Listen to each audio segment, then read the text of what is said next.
Hey Acers, I am sorry again that I didn't get this out on Sunday, but we need to remember that art and fun serve life, not the other way around. And so, if you ever have to tell your friends that it's going to be a no go for you to show up to game, that's okay. Because sometimes our own homes that need to be cleaned up and taken care of, our own physical health, our own mental health. These things need to be taken care of in order to make it so you can have a fun time when you're gaming. So, in this new installment of What Inspires Me, I'm going to talk about science fiction in general.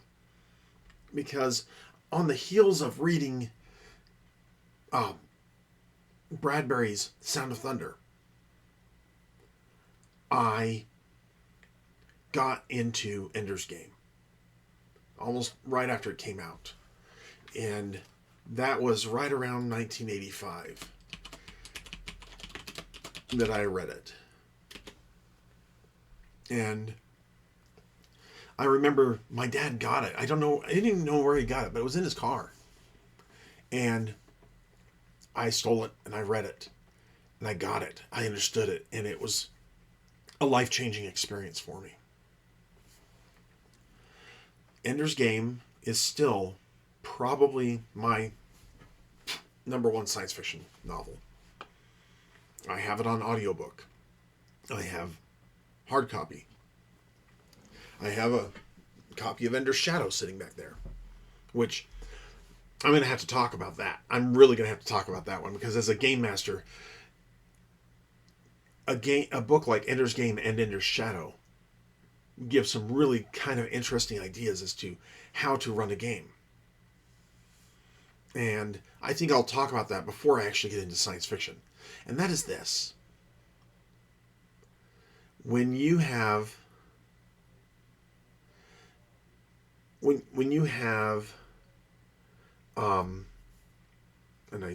I'm trying to get rid of my ums.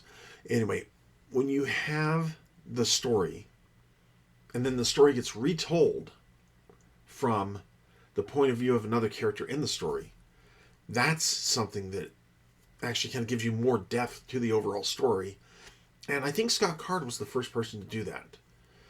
Shout out to Scott. He's a friend of mine, and I will always hold a deep place in my heart for him. Anyway, I love that idea, though, of telling the story and then retelling the same story from a different point of view. I mean, think how cool it would be if, and I'm not even getting into anything about Rowling herself, but how cool would it be if Harry Potter, a universe that so many people know and love, and hey, I'm even in there too. I know and love the universe. Think of what would happen though if you took Harry Potter and retold it from Draco Malfoy's point of view. Think how great Rowling could write another set of not having to leave the Harry Potter universe. She could write something that would entertain everybody all over again. She could write all 7 books over again, but from Draco's point of view. And I think that would be an amazing and awesome idea and something to run with. So, if somebody out there is associated with Ms. Rowling, make it happen. Anyway, now to talk about science fiction in general. Because, yeah, time travel and then an Ender's Game, I was hooked. And space opera is still one of my favorite things. And of course, I also have to acknowledge that even though it's science fantasy, Star Wars has been part of my life, my whole life. And then in 86, I think it was, but when I saw Wrath of Khan, I hadn't seen the first movie, the Star Trek, as some people call it, Star Trek the Motionless Picture, because they feel it goes a lot of nowhere. And I have some opinions on that, but when I saw Wrath of Khan, I was hooked on that too. I tell you, those little reverse earwig things with the beady eyes that go in the Chekhov and the commander's ears, that terrified me. And it was really well executed. So anyway, science fiction in general is something that I just love. I love, like I said in my earlier post, my little short about it, science fiction is about hope.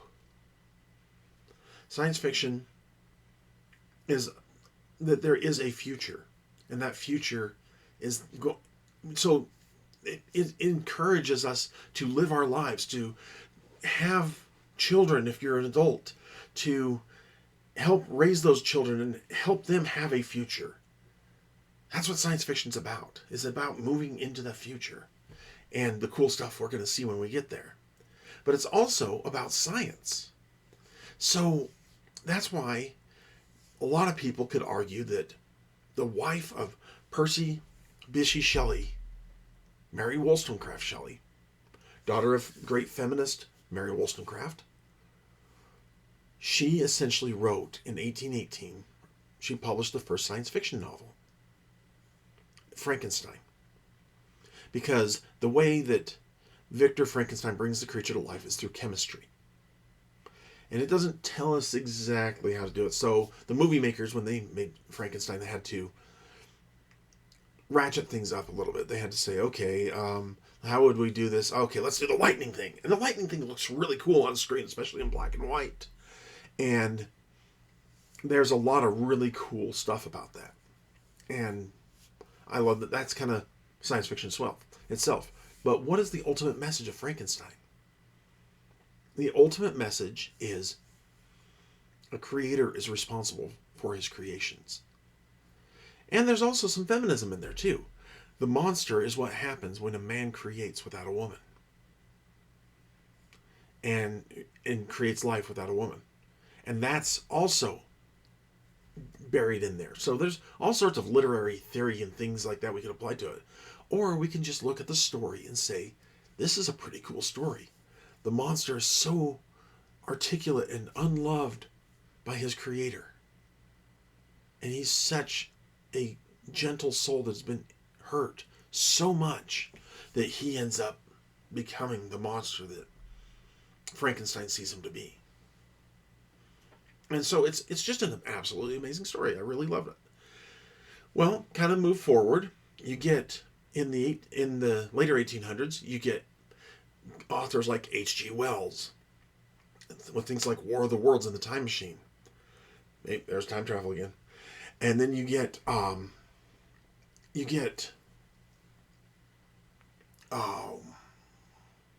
Jules Verne, and Jules wrote 20,000 Leagues Under the Sea. He wrote Journey to the Center of the Earth, which at the time was actually based on what was their understanding of accurate science. We've now proven that to be wrong. We've now disproven that theory of a hollow earth theory. But the idea was based on scientific discoveries of the time. And Jules Verne wrote a science fiction novel that involved the fax machine before it even happened, because the telephone was just barely coming out. And then H.G. Wells, in one of his stories, The World Set Free, which I've read, he talks about atomic bombs before they even happen. And then you get into the early 1900s, it kind of starts moving over to the American side of the pond. And one thing that I think makes American science fiction unique and actually very good, and it's lent its uniqueness and goodness to the rest of the science fiction industry, is that idea of a frontier. A frontier where a culture is clashing with another culture or another way of life, that clash, when the us meets the them, has been grounds for so many great science fiction stories. And then sometimes the us overcomes the them, or the them overcomes the us. I just recently read a 3-novel series called The Augmented. And in that case, it looks like the them, the aliens, overcame the us, the humans. And humans have been slaves for thousands of years in this Kree empire. And the Kree even have these soldiers, and I can never remember the name of these creatures, but they're Dakarians or something like that. But they They are these massive creatures with bony exoskeletons that can do some really bad damage, and they're very strong and fast. And then humans get augmented and start getting powers that can stand up against the Decorians and things like that. It's a good series. I really enjoyed it.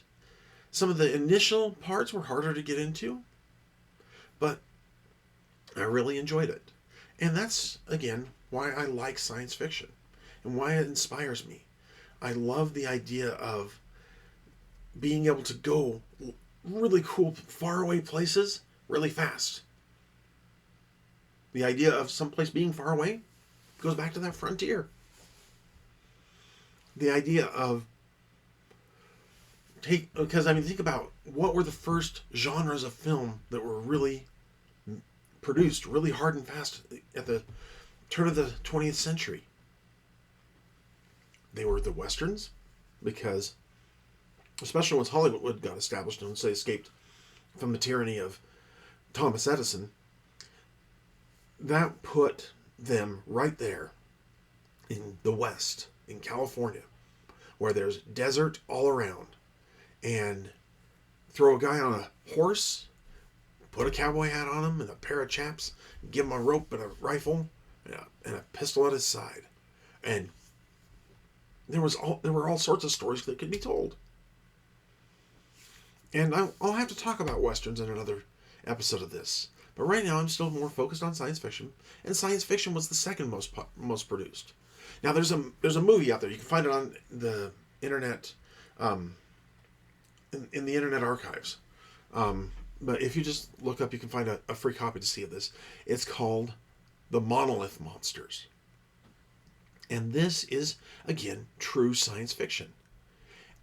The basic story is this meteor falls to Earth, and when it has this crystalline structure inside of it.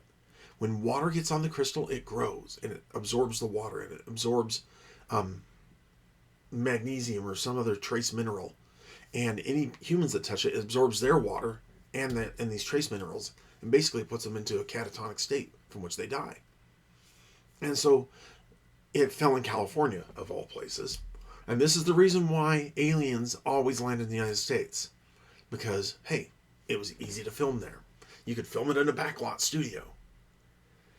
And they have to use science to defeat this crystal that just keeps growing and falling over and scattering more of itself and absorbing water. And it's headed towards a big reservoir from which it could possibly conquer the world. And it's science that saves the day. And it's a scientist who's the lead person. And so you get science fiction over here. And by the time you hit the 30s, you're off to the races. Science fiction stories just keep coming and keep coming. Back there on my shelf is one of my favorite books, and that is Isaac Asimov, who was a great science fiction writer. Isaac Asimov presents great science fiction stories from 1939. So right there, just a couple years before, right as World War II is kicking in Europe, the science fiction that Asimov presents there is so amazing, because that's really when Asimov got his start. That's when Heinlein got his start. That's when Clarke got his start. That's when John Campbell was really big. I mean, one of my favorite stories is in there. It's called The Cloak of Azir. And it involves one of my things, and I will have to do a whole video on this, psionics, specifically telepathy. And I have always loved that. And I'll have to go into that some other time. But the main thing I want to say about science fiction is that it inspires me, again, because it gives me hope. It tickles my curiosity. It is that frontier where any kind of a story could happen. I mean, yes, distances are way spread out, but the distances have been made way small because of faster than light travel, which, according to standard Einsteinian theory, is not possible. That we can get near light speed, but not there. And that's why in Firefly, they're not jumping all over the universe. They're not jumping all over a galaxy. They're just jumping really in a large solar system.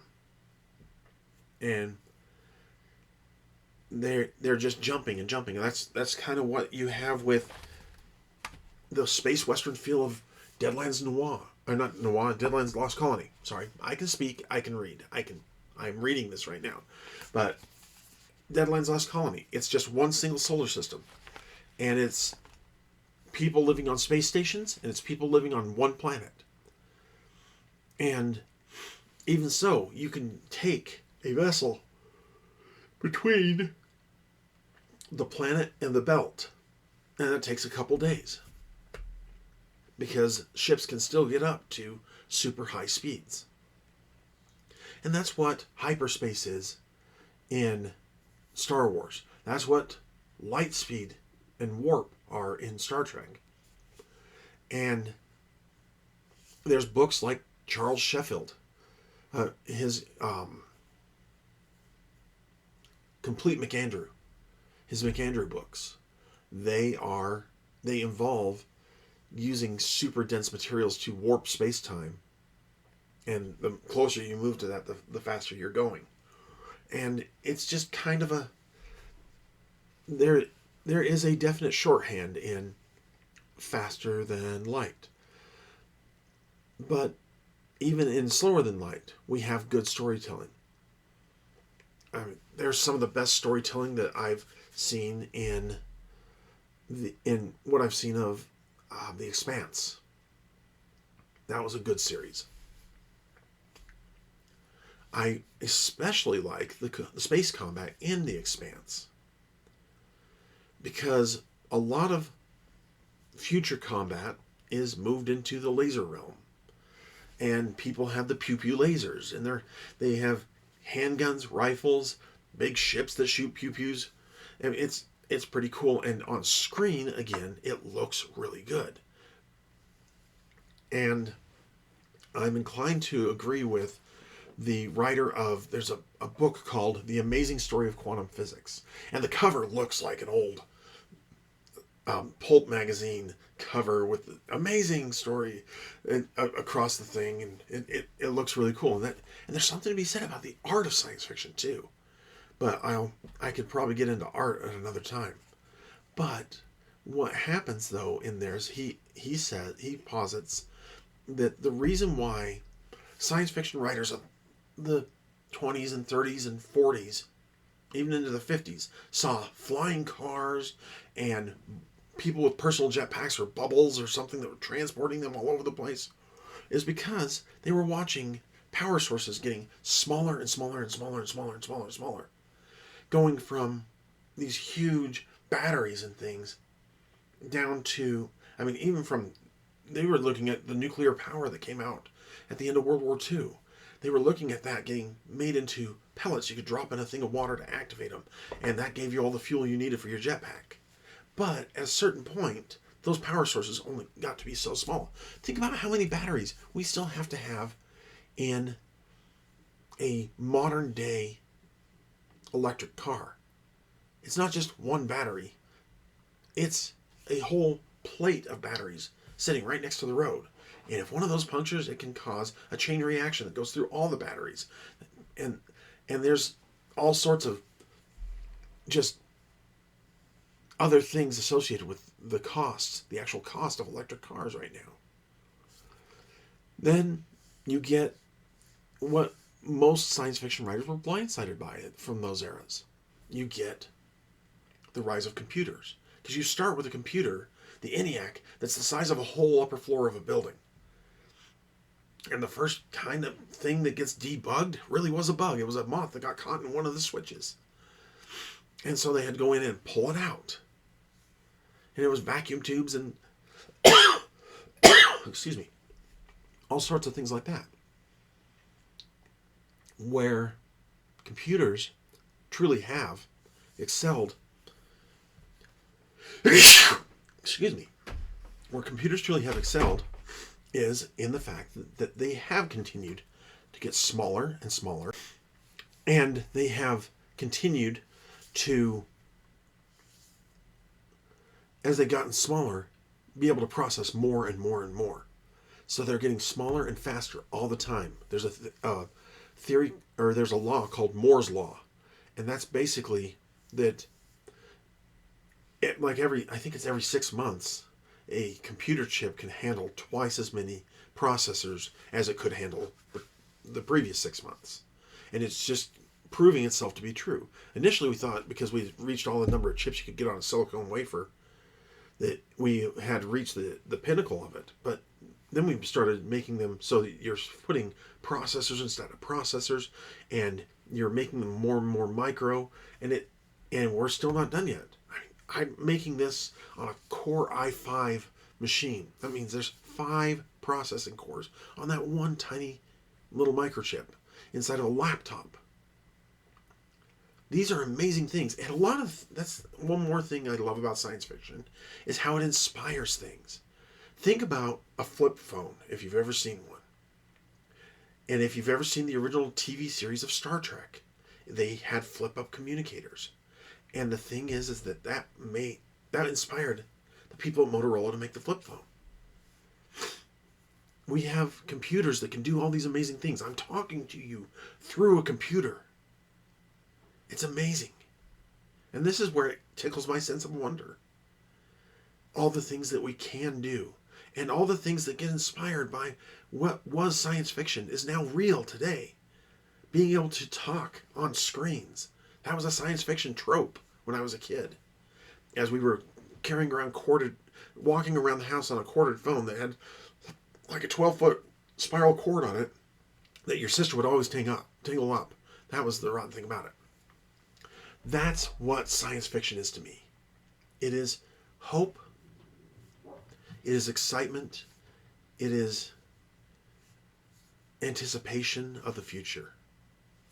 So that's what I have for you today. I hope that this has been a fun video for you. Maybe kind of got you inspired to go out and try reading or watching some good science fiction. And there's things out there that just are absolutely wonderful to ingest.